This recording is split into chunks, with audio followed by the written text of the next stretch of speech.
हरियाली से घिरा हुआ गांव था। वहां सूरज और छाया नाम के दो भाई बहन अपने माता पिता के साथ रहते थे। सूरज 12 साल का था और बहुत चंचल, तो वहीं छाया उससे 2 साल बड़ी थी, शांत और समझदार।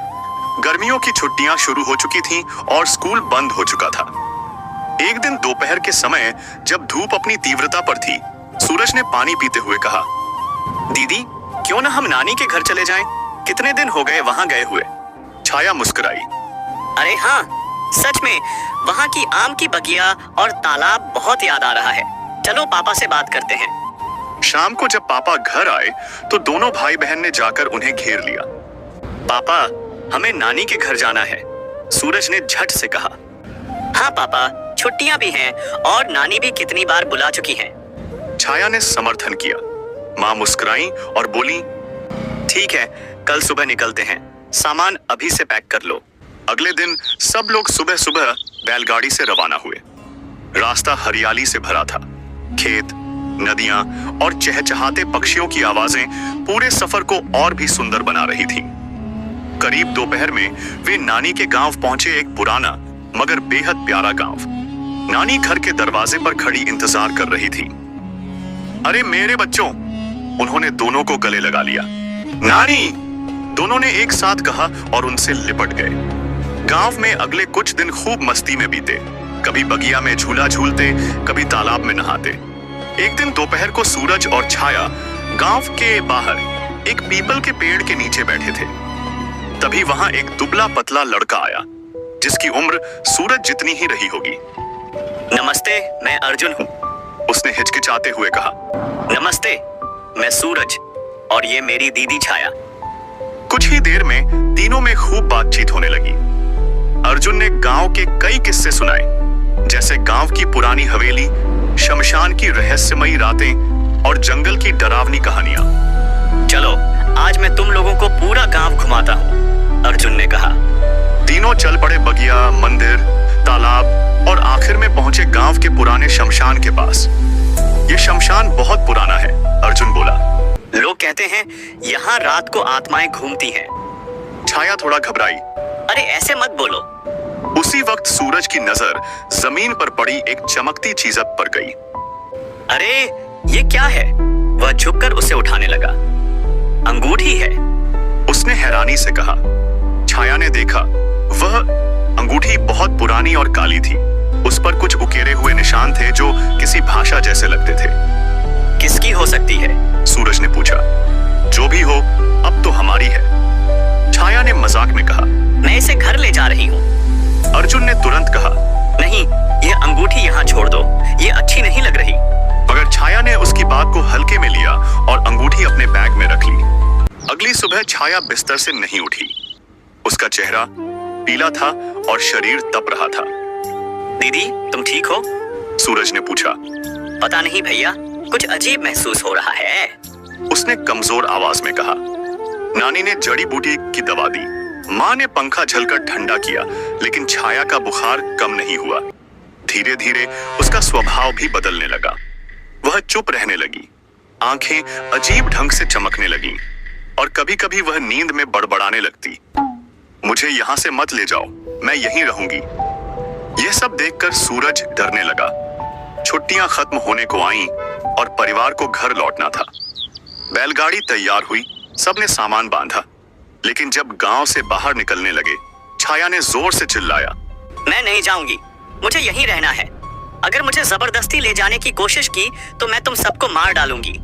उसकी आंखें लाल हो गईं और आवाज बहुत भारी हो गई। सब लोग सन्न रह गए। माँ ने समझा शायद बुखार की वजह से वह ऐसा कह रही है और उसे चुप कराकर बैलगाड़ी में बिठा दिया। लोग सो चुके थे, लेकिन छाया की आंखें बंद नहीं हुई। वह अचानक उठी और बिना कुछ बोले जंगल की ओर चल पड़ी। उसकी चाल किसी सामान्य इंसान जैसी नहीं थी, जैसे कोई अदृश्य शक्ति उसे खींच रही हो। छाया की माँ की नींद टूट गई। उन्होंने देखा कि छाया कमरे में नहीं है। वह डर गई और तुरंत सूरज और छाया के पापा को उठाया। वो फिर चली गई, इस बार जंगल की ओर, माँ घबराकर बोली। सब लोग टॉर्च लेकर जंगल की ओर भागे। वहां देखा एक पुराने पीपल के पेड़ के नीचे बैठी थी। उसकी आंखें बंद थीं और वह कुछ बुदबुदा रही थी। मुझे मेरे गांव वापस ले जाओ, नहीं तो सबको खत्म कर दूंगी। अर्जुन भी उनके साथ आ गया था। वो छाया की हालत देखकर बहुत परेशान हो गया। मामा जी, मुझे लगता है ये अंगूठी ही इसका कारण है। अर्जुन बोला, इसमें कोई आत्मा बंद है, हमें किसी तांत्रिक या साधु की मदद लेनी होगी। सूरज ने कहा। अगली सुबह छाया के पिताजी एक प्रसिद्ध साधु बाबा को बुलाने गए, जो गांव से दूर एक कुटिया में रहते थे। बाबा आए। उन्होंने आते ही कहा, इस लड़की में कोई और बोल रहा है, उसकी आत्मा यहाँ नहीं है। तुमने कोई चीज उठाई थी क्या? सूरज ने अंगूठी निकाली और दी। बाबा ने उसे देखते ही कहा, यह अंगूठी एक अधूरी आत्मा की कैद है। कोई औरत थी जिसे प्रेम में धोखा मिला और उसने इसी शमशान में आत्महत्या की थी। उसकी आत्मा अब इस अंगूठी में बसी है। क्या हम दीदी को बचा सकते हैं? सूरज ने रोते हुए पूछा। हाँ, लेकिन उसे वहीं वापस ले जाना होगा जहां से अंगूठी उठाई गई थी, और कोई ऐसा जिससे वो आत्मा जुड़ाव महसूस करे, उसे वहां बुलाना होगा। तभी अर्जुन बोला, मैं जाऊंगा, छाया मेरी दोस्त है, उससे कुछ ज्यादा भी। सभी ने अर्जुन की ओर देखा। छाया की माँ की आंखें भर आईं। अगर तुम उसे वापस ला सको तो मैं तुम्हें बेटी जैसा मानूंगी। रात को सब लोग शमशान पहुंचे। साधु बाबा ने एक यज्ञ शुरू किया। बीच में अंगूठी रखी और मंत्रों का जाप शुरू हुआ। तभी छाया फिर से बेकाबू हो गई। मैं यहीं रहूंगी, मैं अब इस शरीर की मालिक हूं। अर्जुन आगे आया। नहीं, ये शरीर छाया का है, तुम बस दर्द हो, लेकिन छाया में प्यार है, उम्मीद है, और वो मेरी है। छाया कुछ पल को ठिठकी। उसकी आंखों में एक झलक छाया की दिखी। आत्मा की आवाज धीमी हो गई। तुम मुझसे प्यार करते हो? आत्मा की आवाज अब नरम थी। नहीं, अर्जुन बोला। मैं छाया से करता हूँ, लेकिन अगर तुम्हें शांति चाहिए तो मैं तुम्हारी मदद करूंगा। अर्जुन ने अंगूठी उठाकर आग में डाल दी। एक जोरदार चीख गूंजी और हवा तेज हो गई। अंगूठी जलती रही और फिर अचानक शांति छा गई। छाया बेहोश होकर गिर पड़ी। सूरज दौड़ा, दीदी। मगर छाया ने आंखें खोली। उसकी आंखें अब सामान्य थी। भैया, मैं ठीक हूँ, उसने धीमे से कहा। तुम ठीक हो दीदी? सूरज रो पड़ा। कुछ दिन बाद सब लोग वापस गढ़पुर लौट आए।